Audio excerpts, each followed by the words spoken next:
छोटी चीज़ें हैं, लेकिन कंसिस्टेंटली 1 महीने अच्छे से करोगे, so you will see a big result.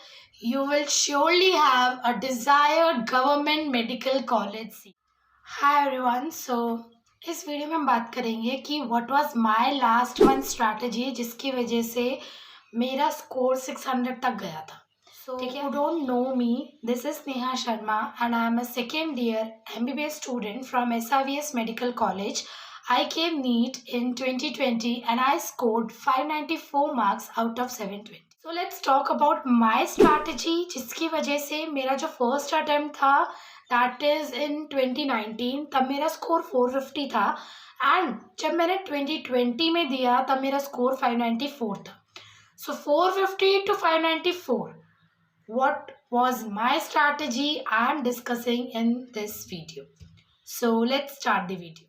First thing जो मैंने करी थी, मैंने क्या किया था कि मैंने पूरे साल कहीं से भी पेपर्स लगाए हो, कितना भी हाई लेवल के क्वेश्चन सॉल्व करे हो, लेकिन उस 1 महीने में मैं प्रॉपरली नीट ओरिएंटेड स्टडी कर रही थी. मैं कंसाइज वे में स्टडी कर रही थी. मैं सिर्फ और सिर्फ PYQ ही लगा रही थी. मैं रोज़ ट्राई ही करती थी रोज़ एक दिन में पेपर 1 लगाऊं. कभी नहीं भी होता था तो ऑल्टरनेट डे मैं रोज़ एक पेपर लगाती थी, वो भी प्रीवियस ईयर वाला. सो यस, तो जो पहली चीज़ मैंने करी थी वो यही थी कि कंसाइज वे में चीज़ें की थी और प्रॉपरली नीट ओरिएंटेड की थी. कोई हाई लेवल के बुक्स वगैरह कुछ भी मैंने उस लास्ट के 1 महीने में नहीं लगाया था. देन सेकेंड थिंग जो थी कि मैंने बायो की NCERT उस 1 महीने के लिए छोड़ी नहीं थी. उस 1 महीने में मैं रोज़ NCERT पढ़ती थी. रोज़ 1 से 2 या कभी कभी 3 चैप्टर्स भी पढ़ लेती थी क्योंकि NCERT में बायो की पूरे साल पढ़ी थी मैंने.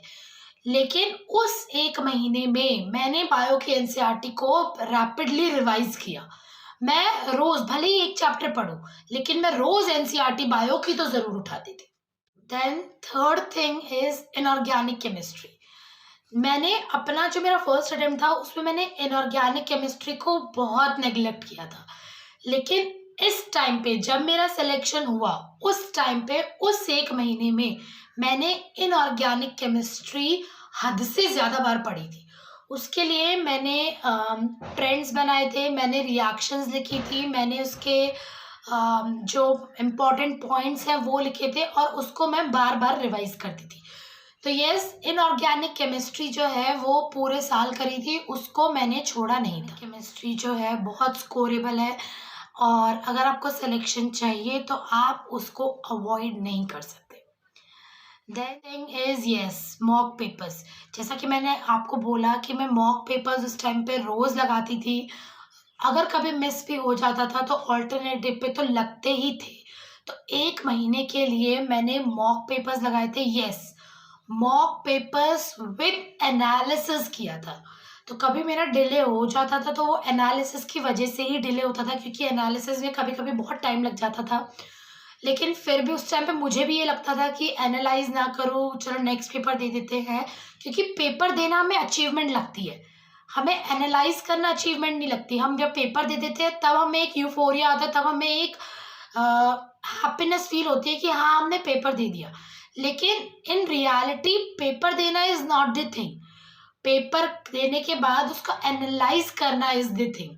सो यस, तो पेपर दो और उसको एनालाइज करो. कभी कभी मुझे ऐसा लगता था कि पेपर देने से ज़्यादा टाइम एनालाइज करने में लग रहा है. तो अगर आपको भी ऐसा लग रहा है ना तो फिर भी एनालाइज करना मत छोड़ो. भले ही आप ऑल्टरनेट डे पेपर दो, लेकिन फिर भी पेपर ज़रूर दो और उसको एनालाइज भी ज़रूर करो. नेक्स्ट थिंग इज़ कि मैंने टाइम वेस्ट करना स्टार्ट कर दी थी चीज़ों को. मतलब हम बोलते हैं ना कि हमसे एक दिन में 1 से ज़्यादा सब्जेक्ट नहीं पढ़े जाते, 2 ही सब्जेक्ट पढ़े जाते हैं. तो उस टाइम पे मैं ये मेक श्योर करती थी कि मैं कुछ भी पढ़ रही हूँ तो वो मैं तीनों सब्जेक्ट्स एक दिन में रोज़ करूँ. तो उसके लिए मैं टाइम बेस्ड चीज़ें करने लग गई थी. मैंने एक टाइम स्लॉट पर्टिकुलरली फिक्स कर लिया था कि इस पर्टिकुलर टाइम में मुझे ये टॉपिक करना ही है. तो ऐसा होता है कि जब एग्ज़ाम हम देते हैं उसके लिए टाइम लिमिट होती है. तो कैसा भी एग्ज़ाम जा रहा हो, लेकिन हमें उस टाइम लिमिट में वो एग्ज़ाम को कंप्लीट करना होता है, तो हम वो चीज़ें कर लेते हैं. तो वैसे ही कैसा भी मैं पढ़ लूँ, जल्दी जल्दी पढूँ, आधा लर्न हो पूरा लर्न हो, कैसा भी हो, लेकिन मुझे ये था कि उस टाइम स्लॉट में वो चीज़ कंप्लीट हो जाए। कभी अगर कंप्लीट नहीं भी होती थी तो मैं उसको वहीं छोड़ती थी, जिससे कि मुझे नेक्स्ट डे ये रियलाइज़ हो कि टाइम की वजह से मेरा एक टॉपिक छूट गया। तो इस तरीके से आप टाइम बेस्ड स्टडी करोगे तो आप एक दिन में तीनों सब्जेक्ट्स इजीली कर सकते हैं। And the last thing is कि अपने आप को फुल्ली मोटिवेट रखना है इस टाइम पे। अपने आप को किसी से कंपेयर नहीं करना है, किसी का कुछ भी स्कोर हो, आपको अपना सोचना है कि आपका क्या स्कोर है और आप अपने आप को कैसे इम्प्रूव कर सकते हो। और अभी आपका कुछ भी स्कोर आ रहा हो, ये चीज़ याद रखना कि this is not the exam for which you are preparing. जो आपका मेन एग्जाम है वो 7 मई को है। आपका मेन एग्जाम जो है वो नीट 2023 है। अभी आपका कैसा भी स्कोर आ रहा हो, डजेंट मैटर, आपका जो मेन स्कोर है वो 2023 यानी नीट 2023 वाला स्कोर ही मायने रखता है। So yes, these are the things. छोटी छोटी चीज़ें हैं लेकिन कंसिस्टेंटली एक महीने अच्छे से करोगे so you will see a big result. You will surely have a desired government medical college seat.